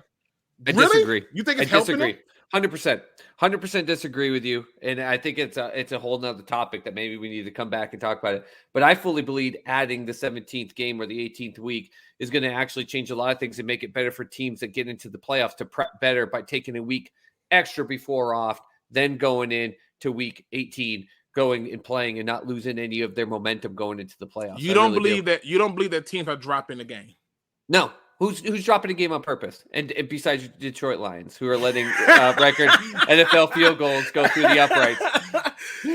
You slid that joke in there well timed. Yeah, I know, and that's what I do. I'm good at it. But who's dropping a game on purpose? I believe that the Bills dropped the game on purpose. You truly think that the Bills, who have let me give you this, they're fighting for number one in the AFC East, who have watched 20 years of getting their asses kicked up and down by Bill Belichick, and finally had the ability to watch Tom Brady leave, to put an MVP caliber quarterback in there to win the AFC East, and then this year they lose to the Jags. And what did they do? To the Jags. So you're saying they dropped it? They said, forget it. It's okay to drop a game here or there. The Patriots are now in first place in the AFC East. You don't lose games and let a team like the Patriots be able to give that ability. I think what I see is this. What I see is this. I see a team, and I see this week in and week out, where a team who should win is not winning. There's no reason that the Bucs should be losing to bottom feeding teams. There's no reason but they're putting their starters out there. So you're saying they're putting their starters out there, and the starters are only playing? I'm saying this. I'm saying one. I'm trying to keep us on topic, but I'm trying to say this. Welcome to the world with the soup boss. We don't go on topic. That's man hour. Hey, you know that they sell out Wembley Stadium every damn time the Jaguars or Dolphins play there? Sell it straight out. Tell me about not putting a team in London. Off topic. No. Listen, truthfully, the London games are always going to suck because they want football there. It's evident. We got a Roar of the Lions UK, where I'm amazed at how much they know about the team and the city. And I'm like, and I really rock with them and stuff, and they know a lot about the game. But I got connections in London who learned from watching the Dolphins, who already tell me that the Patriots suck, and they don't actually know anything about the Patriots except for that they're Dolphins fans. Look, you've come on this show today. You've dogged my wrestling. You've talked about the Detroit Lions and how they should have won a game even though they haven't won a game. You've given the soup boss a reason to boast about his damn Patriots being in first place. What are you doing? Did you just come on here with the idea of pissing me off? I came on here with the idea of giving you something to think about, and the reality is this. When you're looking at it, and I think that the Super Bowl made a very good point about having it where you say, hey, these players on this team, like we getting the Michigan Panthers back, right? Make that be a farming team for the Lions. Or if the Patriots decide that they want to have their farming team be, I do like that idea. I mean, just to give them something to survive, because what it does is it can only listen. 21 different teams this year have went through 2 or more quarterbacks. That's nuts. There are now, as of this past weekend, there are 49 different quarterbacks that have started a game for the NFL this year. That's nuts. 49. Yeah. That's nuts. And you're talking about something that can really help. And plus, they always talk about player safety, right? What if you had the ability to be like, hey, you're not ready. Go down to like the Patriot building or something. I don't know. Like, but see, you got to limit it like they do in baseball, though. You've got to limit your, because I don't want to see, you know what, Andy Dalton, you're no good, and we don't want you here, starting in the NFL no more. Go play in our minor leagues after playing for 15 years in the league and sucking. No, you do have rules to it, though. But they do a method of that I brought up. That is the practice squad. You're not doing well here, but we're going to go on the practice squad. That'll allow you to be able to build on certain fundamentals and things that we know that we want, that can give you the skill set that when we're ready to call you up into doesn't allow you to play game speed, though, Soup. I've agreed with you most of the time, but I mean, I think that where Luke G's coming from with the farm system, I think that's a great idea. I think it does develop players better than a practice squad does, because it gives you game simulated speed as opposed to. But you don't get to unless you put 32 USFL teams, I agree. You don't get to control what happens, and that's the difference. Look, every other sport does it. Why can't football? Hockey does it. The baseball does it. Basketball's got the G League. Yep. Why Drew can't the brought NFL do it? The NFL could absolutely do it.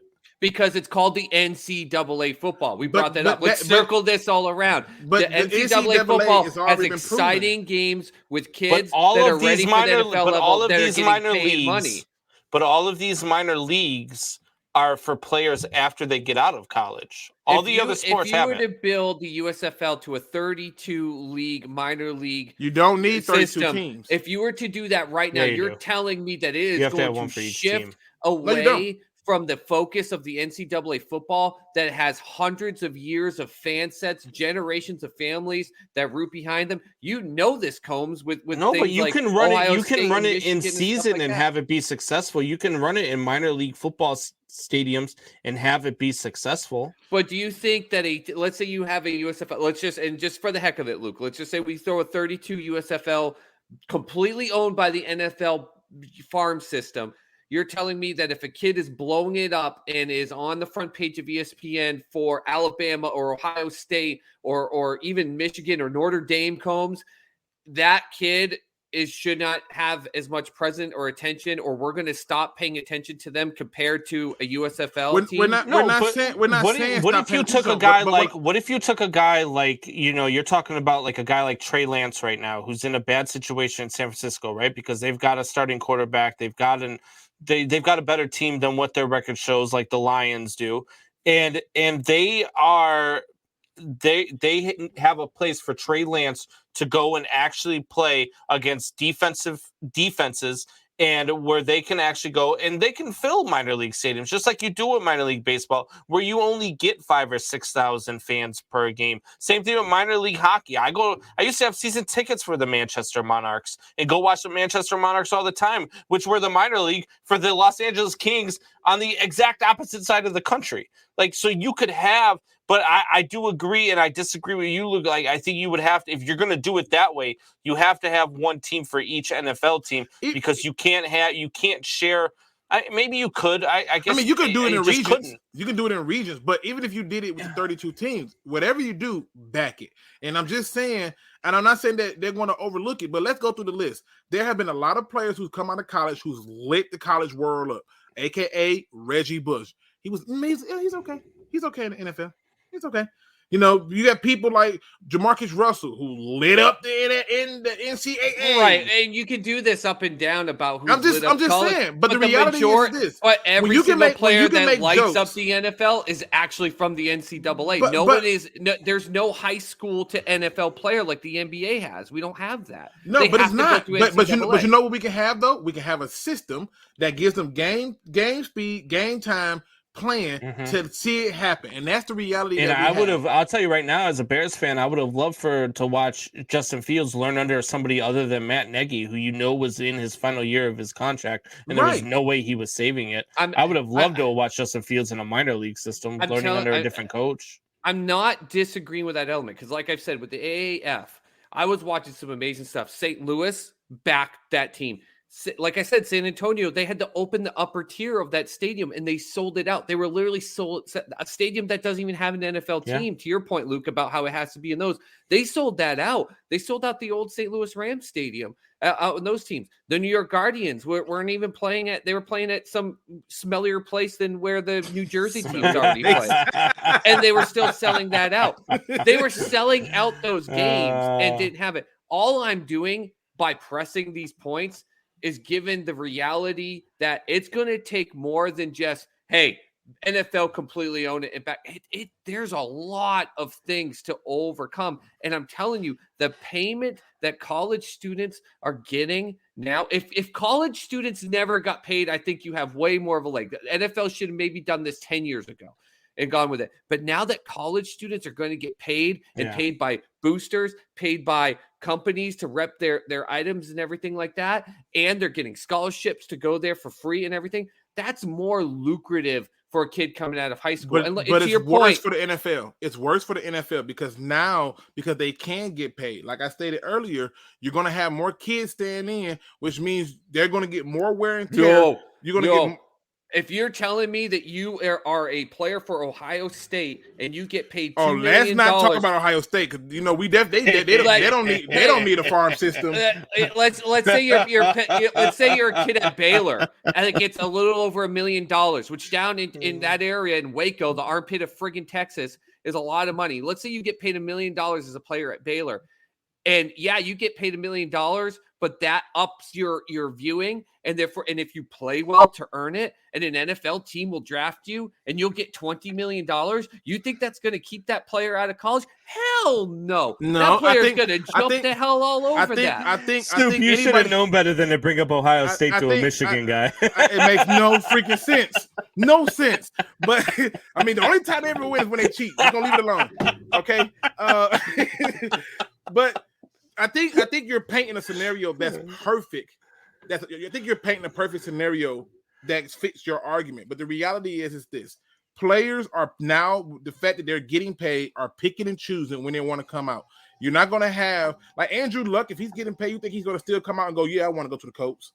Or if a team is sitting up there, let's say the Lions is picking first overall, and you telling me Archie Manning sitting up there and he's like, I can stay in school another year, get me some money, got a rich family.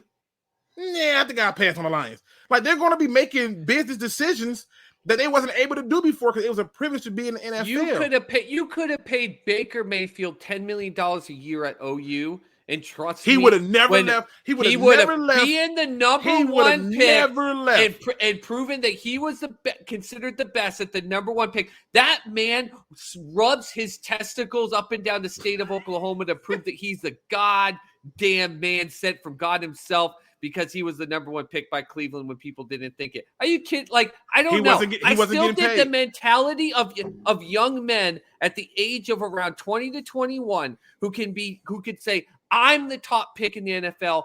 I'm going to get a guaranteed contract. I'm going to get additional endorsements. And you have an agent whispering in your ear who knows they're going to get 5-10% of an NFL contract and marketing and everything like that, and guaranteed contracts, as opposed to an NIL, which is still a damn good amount that some of these kids can make, but nowhere near as much.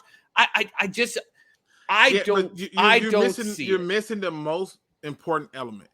I don't have the pressure to just say, I want to be this team's first overall pick. We've seen Eli Manning puke in his throat and just hold on to it, hoping he died because he didn't want to play for San Diego. And he still found a way to get out of that element. Right. Players are still going to be able to do that and still make their money. Yeah, but the difference is, if you tell a player you go back to college where you're only getting $1 to $2 million a year, but you get hurt and then your draft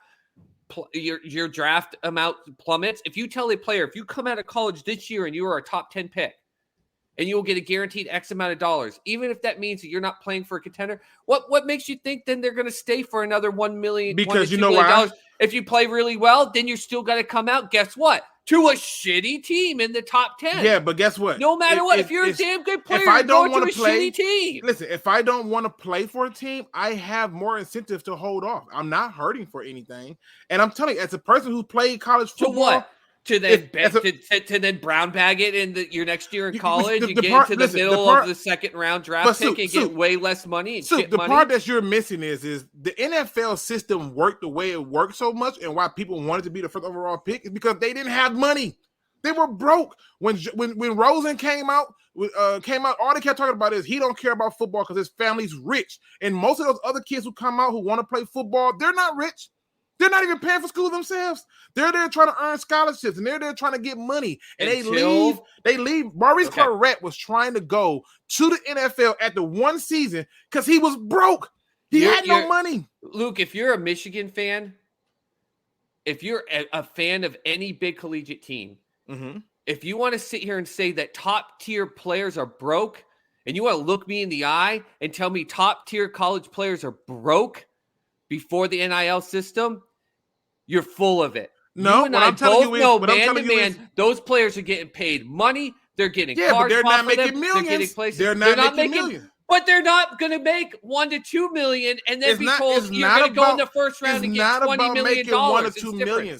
It's not about that. It's about the fact of it that you're to hold out and get what? To hold out and do what? Because to hold out and give yourself a better chance of being with a team you want to be with for your brand. A better chance to drop in the draft to get down into a shittier team, to a better team, you get less money? Listen, going later has proven to be better for most people. It's the reason why Mac Jones looks better right now. If Mac Jones would have went to, say, Jacksonville, we're probably trying to figure out what the hell is wrong with Jacksonville. If Mac Jones had went to, say, the Jets, and he went second overall, we're probably screaming, what the hell is wrong with Mac Jones and the Jets? But guess what? He didn't get to go there. He went later. The same thing happened with Patrick Mahomes. He went later. He didn't go to the bottom feeding team. So you're saying that every single player that's been willing and open to go early in the first round, knowing they'd be a number one pick or something, they were doing it because they knew the situation was good for them, or they were dead broke. No. I'm telling you that every player before the NIL hit, because I'm tell you that's bullshit. No. Every player before the NIL hit that was trying to go first overall were going for the ability to have that contract, to have that money, because you were going to get more money being that pick. And I'm telling you right now, if Matthew Stafford could have went to any other team besides the Lions, he would have done it. And I'm telling you, he couldn't do it because there was no way for you to go and against if Matthew Stafford holds out and plays another year at Georgia and gets $2 million a year and chances getting hurt, or plays to the top level to get the number one pick again, guess what? Chances are he's still going to get picked by Detroit or the New York Jets. If you could tell me that waiting a year guarantees you a chance for a better opportunity to guarantee it, but nothing guarantees. It's the whole Trevor Lawrence situation. He should have waited out and held on. Why? If you're still a damn good player, you're getting money now in the NFL that's now not under the table. But you still, if you're going to be good, you're still going to end up getting put on a crap team. The crap teams get the higher draft picks. That's the way it goes. The crap teams get the higher draft picks. But the part that you are missing is you're talking about people who can be the first overall pick, maybe the second overall pick, now looking at it and making business decisions that they would not have made in the past because they would not have been getting this money under the table. Now they can legitimately make millions of dollars. As you heard Combs point out, between boosters, endorsements, they can make all types of money, right? And now they can sit there and say, you know what? For example, like they can sit there and say, hey, I heard that the Houston Texans owner is a douchebag and he's sexist, and I don't agree with that. Yeah, I think I'll hold out.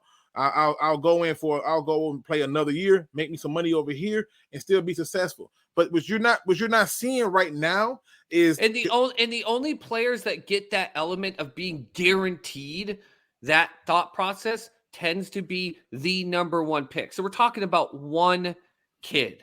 Who gets to look who the one kid is. Most of the time. Like there was no question it was Trevor Lawrence. Like when Baker got picked, it was a shock. So yes, it's not guaranteed. But most of the time, this is one kid. If you told Mac Jones, hey, Mac, there's a good chance because all the draft experts put Mac Jones in the top five. Who's in a better situation? Right. And I'm making my point here. Mac Jones was told you're going to be in the top five. And look at the top five teams and the scenarios and the quarterbacks that went there. It was fully expected that Mac Jones was going to the top five. But you know what he didn't do? Didn't go, I can make about $1 million or $2 million by staying in Bama. I don't want to go to one of those. And what happened? He stayed and is now playing for the Patriots, and it's going to make great amount of money. The NIL was not in place. The NIL was not in place. You're using an example where the NIL was not in place. He could be there this year if he decided to be in college if he stayed this year with Alabama will go on and win another championship. They probably going to do it this year. They go on to win it. He would have made millions. He would have made millions, and then he would have probably been a number one pick, right? And they were he would probably been number one pick, right? All right. You guys been yelling at each other for about 10 minutes now, and don't get me wrong, Luke G. I appreciate it when Soup Boss yells at somebody other than me. This is true. So I appreciate you getting his blood boiling, but look, I see where both sides are coming from. There are some things I like that Luke G has said. There are some things I like Soup Boss has said. There are some things like the Lions suck that I don't care about what Luke G says. I think the only point I'm just trying to make is it's not as simple. I'm not saying simple. I'm not saying simple. If the NFL backs it, you're going to have success. I'm not saying simple. Bet that I'm not saying even simple. if they backed it, you probably are still going to look at a really, really long road, and the NCAA already has a foundation that could give them a run for their money. But if they did it 10 years ago, it's different. That's the only thing I'm saying. But if you look at a lot of those other leagues, one of the biggest reasons they failed was because they did go out and get failed NFL players in most of those cases. They wasn't going out tackling a lot of those old college players who went undrafted and stuff. They went out and got a lot of former players who should not have been in their plan, really should not have been playing. And yeah, it was a more watered down product. What I'm just saying is this: when you back this system, when you go out and you back this, if you fully get behind it, you do things to help it out, like allow them to play in these stadiums that many of us want to go in any damn way. And we can't get tickets because somebody has bought up 100 of them, right? Yeah, you really should have that support. That's all I'm pointing out. And I'm not saying it's got to be so simple. I'm not saying it's got to be something that's just, it's a walk in the park. It's the same way that it took for it to really spark in NFL Europe, because American people was not getting up this morning or that early to watch a London game. And many of them still don't. But yet they're still doing it. And they was losing money on that game a lot. And it started picking up steam. So it's just one of them things where is it going to take time? Yeah, but I'm not making it simple. I'm just simply saying they need to back them. At the end of the day, though, let's admit it. The Rock now owns the XFL. So we take Combs' whole world with the wrestling, and the Rock in the XFL is going to own the world. The NFL's done. Oh God, it's all USFL's done. NCAA. The Rock owns the world. All right, Luke, we're gonna head to a break so Supas's blood can come back down. Luke. That was I did too. I did. That was some Skip Bayless and Shannon Sharp stuff right there. So that was good. Oh 100%. Man, don't 100%. ever compare anybody to Shannon Sharp. That guy is such trash. Oh man, Shannon be talking. What if I was calling myself Shannon Sharp? What are you trying to say? Me or Luke? Now I'm going to defend. I'm saying Shannon Sharp is trash. Shannon Sharp is trash. He talks some truth sometimes, but you can tell when they tell Shannon Sharp to argue something he don't believe in, because he don't know what the hell to say. Yeah, it's very scripted. Yeah. And here it was just real. It was just real, right? couple brothers having a beer. A pleasure. Why don't you tell the people? I know most of them already know where they can find you, but why don't you tell everybody who doesn't know where they can find you? Hey, check me out on Luke G's Field Review, where I talk all things Detroit Lions football, man. I definitely do film study. I am staying away from the draft until the season is fully over. It's just ridiculous at this point to talk about it. It's too early. You don't know who's coming out, right? But no, we don't. But yeah, check me out over there. Hit me up on Twitter at Phil G's. It's the same thing as at Phil G's for Instagram. I just got on there. I have no clue what the hell I'm doing. It's way more complicated than I thought. But yeah, just check me out. I definitely taught that, and I love coming over here talking different stuff with Man Hour, because I guarantee you they're not going to agree with me, but it's so entertaining. It was a pleasure, Soup Boss. Had so much fun with you, man, for real. For sure, same here, buddy. So it's only a pleasure with Soup Boss. Well, I see where you're coming from, Luke G. Until this Thursday, Combs brought his wrestling knowledge into the conversation. He really did do that, but until this Thursday game is going on, he's the enemy for right now. He's got to be. He's has to be the enemy. All right, Luke. We'll talk to you next week, bud. By the way, yes, Lions suck. Have a good one. I like that, Luke. Little does he know if Nagy's still in there, you're actually on his side, Combs. You want the Lions to be crap out of him. God, no! Look, Matt Nagy's getting fired either way it goes.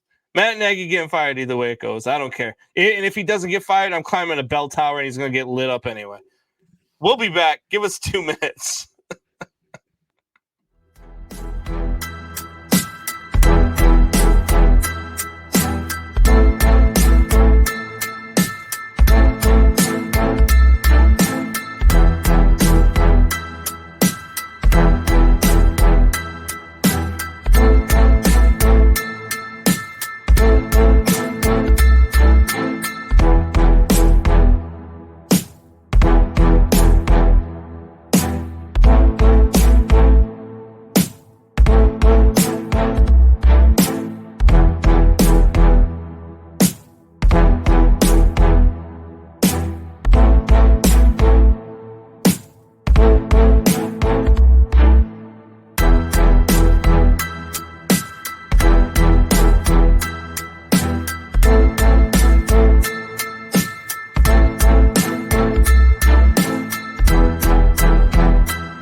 Unbelievable. All right, so we are back. I'm watching a Blackhawks game in the background on break. I was just gonna say, unbelievable. What? I'm like, what? No, Marc-Andre Fleury made a beautiful save. The Hawks had a breakaway. The guy pulled him down, and there was no call on the play. Should have absolutely been a hook. Yeah, but well, whatever. Because he plays for Chicago, so there you go. Yeah, it's true. They're in Calgary too. So anyway, it's the only thing they have to celebrate up in Calgary. Yeah, it's a true story. But sorry, so Canadian look, fans. man, those were two really good interviews. The interview with RC, and then always our weekly segment with Luke G there, which I mean got a little off the handle at the end. I mean, you guys are going back and forth. Good stuff though. That's Lots of just good normal stuff. Conversation between like you and I. You just got to be on an outside looking in that time, being like, "Holy crap, what the hell is this crazy?" I did. I stopped for a little bit, man. I was texting Buck while you guys were talking, be like, "Hey, man, you got to clip this stuff. Make sure this stuff goes up on YouTube tomorrow." I was texting back and forth with the RC in between, letting them know that there's a team on the north side here that needs a lefty out of the bullpen. He said sign him up. So, I know the Cubs ownership likes to listen to this show. So, hey, you got a lefty out of the pen. I need 1%. I need 1% of his contract since I, am now his agent apparently. And if they try to go lefty, and it's his spot in the batting lineup, he bats right-handed. He can throw him for a little loop. Like, wait, the pitcher's still coming out. Oh, right-handed. Absolutely. All right, so there are a lot of stuff that we had planned on getting to. We're clearly not going to because of the stuff. So one of the things I definitely want to get to, man, is the news of the day. Matt Nagy being rumored to be ousted. We'll say rumored. I still believe it's true, but rumored to be ousted after Thursday's game. What's your initial thoughts? I mean, it took him long enough. I mean, the initial thought was, we all saw this coming. I think it was more of about, it was about time. Almost everyone in their mother knew that at least at the end of the season, Nagy was gone. If it wasn't the end of the season, it was going to be at some point. My only thought process was, and I know that there was great answers, especially on Sports Soup, about why, I asked this question, but I said, why, if you know why wait? Why bother? Just cut. And people are saying, hey, you just let him finish out. You give the interim a week and a half, blah, blah, blah. If you know you're going to, and I work in HR, so I get it. Like I hate when I know that someone's going to be walked out the door on a Friday and it's Wednesday. I hate it. Yeah. But I understand there are reasons behind it, but if a report is leaked out and it is true, just let him go. Like an interim coach is going to be stepping up to play anyways. Just let him go. Like, because what honestly, I'm asking you this question, Combs. What happens if the Bears win? I'm not kidding, like 53-10 or something crazy. What happens if the next day they fired? Does that just give Nagy then a great opportunity somewhere else? Yeah. Do people in Chicago also go, wait a minute, we were really good for a game. Why are you all of a sudden firing him? Look, fans are stupid. Fans are going to be like, of course, that's just what they do. Just like the fans were chanting for Andy Dalton after he threw that touchdown pass when he came into the game after Fields got hurt. They're chanting Andy Dalton's name in Chicago. Like, it's just stupid. Just stop. But the reason why the ownership didn't come out after Matt Nagy said that, no, I haven't been told that yet. He's saying the politically correct thing. And the reason why ownership hasn't come out and said, no, we haven't told him that, or yes, we have told him that, is because what if they're thinking like you? What if we win 53-10? Then we could keep him on, and we never said that we were going to fire him. It was just a rumor. But Nagy knows he's getting fired if he's already talked to them. Or if we lose, we can say, yeah, but I mean, look, if you're Matt Nagy and you're like, oh, you're about to lose your job and you go out and you destroy the team and they're like, no, never mind, we'll keep you. You're going to stay. You're Matt Nagy. Matt Nagy's never getting another head coaching job. Do you think if they win you think win 53-10, that he's going to be like, awesome, I get to stay on knowing? Do you really think he thinks he's going to coach beyond this season? I don't think. Do you think he gets another head coaching job ever? A head coaching after job? This display here? I mean, I always want to say no in these situations, but you've seen some crazy things in this league. Yeah. There are teams that get pretty desperate. But I don't think he ever I think he'll get a coordinator job. I think he'll get a coordinator position right away, actually. I don't think he'll get another head coaching gig in the NFL ever again because of what we've seen here. He's overwhelmed as a head coach. He's really overwhelmed is. as a head coach, and you see it every week. Like he says he's not calling plays, right? But we saw it this weekend when it's 3rd and 1. We throw a 40-yard bomb, then we run the punt team onto the field, and then they bring the punt team off, and he's going crazy on the sideline because his headset's not working because he can't get the play in time. So he's obviously calling plays still, even though he says he's not. Like this guy, people are like, oh, well, he said he's not, he's not getting fired. So that, maybe if he doesn't know, look, he lies. That's what they do. They don't tell the media the truth. It's part of the game. How many times?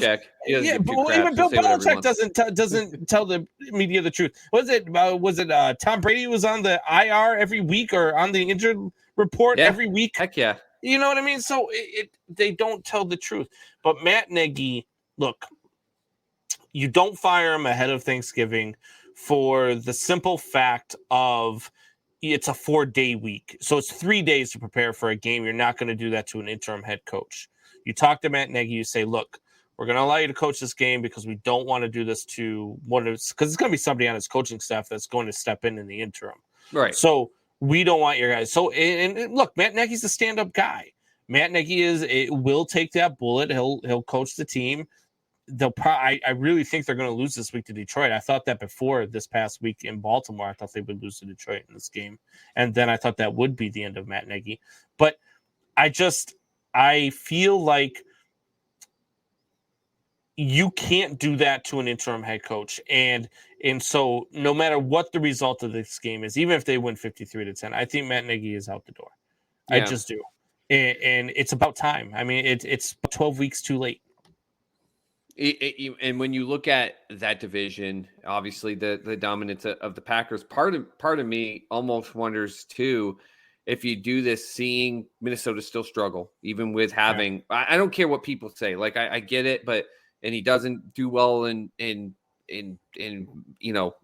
top level games, whatever. But Cousins is a heck of an NFL quarterback, and you've got Justin Jefferson and Adam Thielen, and you've got a halfway decent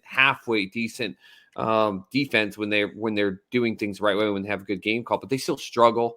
Yeah. Obviously the lines are who they are, like you and I both said they were going to be. And then with the situation with the Packers, you have a potential situation here that we saw Jordan Love go out there and just look horrible in a game. And if Aaron Rodgers, let's just say, goes out the door, you are primed to strike as the Chicago Bears. I know that you still don't have like a fully built team, but you all of a sudden become a prime spot for a actually good head coach to come in. If you can get him in there that can take a guy like Justin Fields and actually develop him quickly and put a system around for success, that's a prime potential spot. If Aaron Rodgers leaves. It's also a prime spot for you to bring in an interim head coach, right? Because this is the Bears' last chance to win a game this season. They've got the Lions, but then the rest of their games are the Cardinals, the Packers, the Vikings, the Seahawks in Seattle, the Giants, and the Vikings. Maybe the Giants game at home, week 17, they have a chance. Maybe. I still think the Giants Seattle's are a better looked like football dog team. crap. But it's still in Seattle, and the Bears are just on a very good team. So you bring an interim head coach into an impossible situation. The team's not going to perform well under him, and then you let him go at the end of the season. You clear house, and you bring in a new head coach. You let him bring in his coaching staff. You let him do the things that he wants to do. Exactly. Well, the Giants have your draft pick in the first round this year. Oh, that's right. Because you traded up for the for Fields, but you allow somebody else to come in and clean house and bring in their coaching staff. You allow them to go through free agency and pick their players. You allow them to use whatever draft picks you do have to pick some of the players that they want to develop. But you also have to come in and bring in a guy who absolutely believes in Justin Fields. I firmly believe, and I think that's got to be their number one target, is Eric Bieniemy. He's got to be the number one target heading into. He's not only has he shown that he's been a good offensive coach in Kansas City, he's also shown through this season that when the chips are down, he can help make adjustments. He can alter a game plan. He can do the things to get the Kansas City Chiefs back into a spot where they can play championship level football again. And that's what they're doing. They just went out this weekend and beat the Dallas Cowboys, who many believe are one of the top 4 teams in the NFC. So Eric Bieniemy, to me, is the right fit for the Chicago Bears, the right fit for Justin Fields moving forward. Whatever it is, even if that Andy Reid coaching tree, which has been proven to be extremely successful, right? And it's also where Matt Nagy came from too, right? So they may have a sour taste in their mouth, so they may go elsewhere. Whoever they do bring on has to be the right fit to develop Justin Fields. 100%. That's got to be your number one priority heading into this offseason, is finding somebody who who believes in Justin Fields and who can develop Justin Fields. Now here's the thing: develop Justin Fields, but I'm gonna just bang the tree that we almost just had earlier in the show. Here are 2 things. One, running. We started talking about it when we all of a sudden then went crazy with Luke on some other things. They got to find a way to ensure that they know how to establish a run game to help protect Justin Fields, because right now the second Justin Fields is not handing the ball off, which is 80% of the time, they're just coming at him. And even though he can run, he's not developed enough to it. But they've got to find this is a draft. And that's that I know line. it's not sexy and everything, because it's not fantasy football, but it is a draft loaded with skilled players. You got to have someone that comes in and knows how to build an offensive line through free agency signings and a couple good draft picks. The running backs, right? The Bears have the running backs. Well, you got Montgomery. You've also got Tariq Cohen, who's been off with the torn ACL, so he's coming back. They've got the Damian Williams. They've got running backs. They need an offensive line to be able to allow those running backs to gain yardage, which will then in turn open stuff up for Justin Fields. And that's when the Bears will become a dangerous team again. The defense is there too. I mean, we lose Khalil Mack, and all of a sudden Robert Quinn is coming out of nowhere, right? Robert Quinn has a chance to break the all-time record for sacks in a Bears uniform. Like it's. I mean, he's. I think he's 7.5 away with 7 games to play or something like that. So like, the Bears have the defense. They've got the talent on defense with Roquan Smith. They've got the talents at quarterback. They've got the talent at running back. They don't have an offensive line. They need a head coach that can develop all of that can put all of that together and put a system into place that allows this team to work to their strengths. And that's been a big flaw of Ryan Pace and Matt Nagy. So it can't stop at Matt Nagy. At the end of the year, Ryan Pace has to be gone too. You can't allow this man to pick another head coach. You can't. Yeah. No, it's it all comes down to the offensive line. It's the unsung heroes. It's why I'm sitting here talking about, Creed Humphrey in Kansas City for Offensive Rookie of the Year, even being a Pats fan and everything, and saying, hey, Mac Jones is probably going to get it if he keeps it going, or Chase, because it's fantasy. But at the end of the day, there's nothing more important than that offensive line. Bill Belichick built it in New England, even when Brady was, doing GOAT-like numbers, which he still does. It's because they know you got to protect him. And we've seen even things with the greatness of Tom Brady. When you can't protect him, like the Super Bowls against the Giants, look what happens. You can't perform. Even the great Tom Brady cannot perform. He can't get his head on straight when you got people just rushing up you. And now you want a kid like Justin Fields, who has, to me, great sense of talent. I wanted him or Mac Jones on the Patriots. I didn't want all the other guys. I've said it on a couple other shows, but you can't do anything. No one could do anything if you just have a defensive line constantly in your face. And it's not like you do anything if you don't have an offensive line for the running game either. The running game can't go anywhere. And then you get behind, you're down 14, 17 to nothing. You're not going to run the ball. What are you going to do in this league? You're going to throw the ball, and it's going to be even worse. The coach that comes in, even if they know how to develop Fields, I say they bring in a quarterback coach that really they can trust to develop him. And then that this head coach, along with the GM, knows how to say, listen, this is how we're going to build around Justin Fields. And we're going to protect him, and we're going to protect this run game, period. And that's what we're going to do. And if they don't do that, you're going to be sitting here in 3-4 years from now, we're going to be having this exact same conversation. Yeah, and I mean, look, they started it this offseason. They drafted the left tackle in the second round, who ended up having to have back surgery. His name is escaping me right now.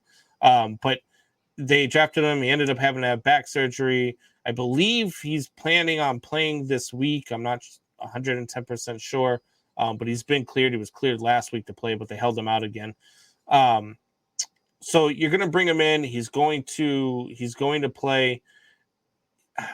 Let him develop. I mean, you've got guys that are just. I mean, you've tried hanging on too long. Like you went out and you got Flowers, and you got the right tackle there that they picked up from Kansas City. I can't remember his name now either.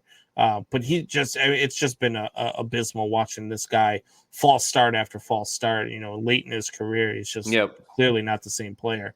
And so they've started on the right path. They need, and now they're starting on the right path again. They're getting rid of Nagy, get rid of Ryan Pace, let a new GM come in, pick out a new head coach, develop this guy, pick the right players in the draft, and start developing this thing again. And the Bears, they're not far away. They're not far away.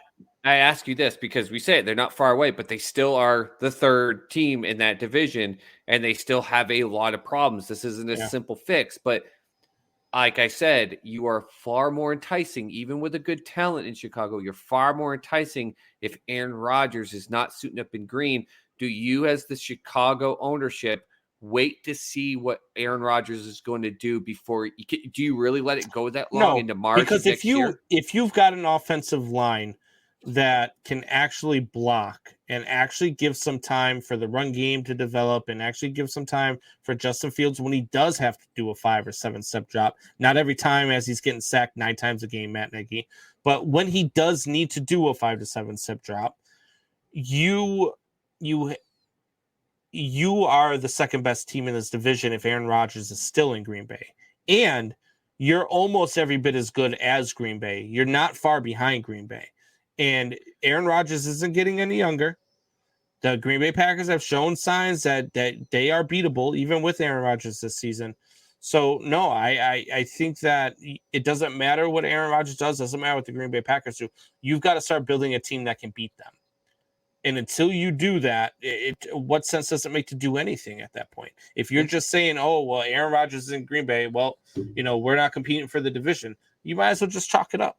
No, I know. I was just saying, like, the appealing factor of a good coach, that might be more excited to come to it. But I think no matter what, it's going to be way too late by the time Aaron Rodgers decides what he's doing. Yeah, I mean, Aaron Rodgers will decide the week before the season starts, right? Yeah, probably. and then have an interview where he dogs ownership.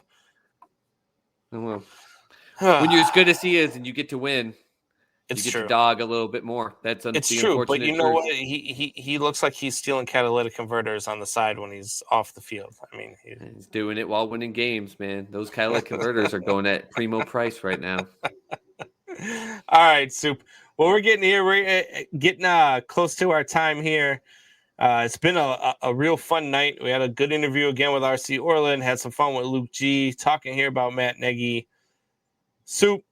Any last words for the people? Yeah. Man Hour Nation, rise up.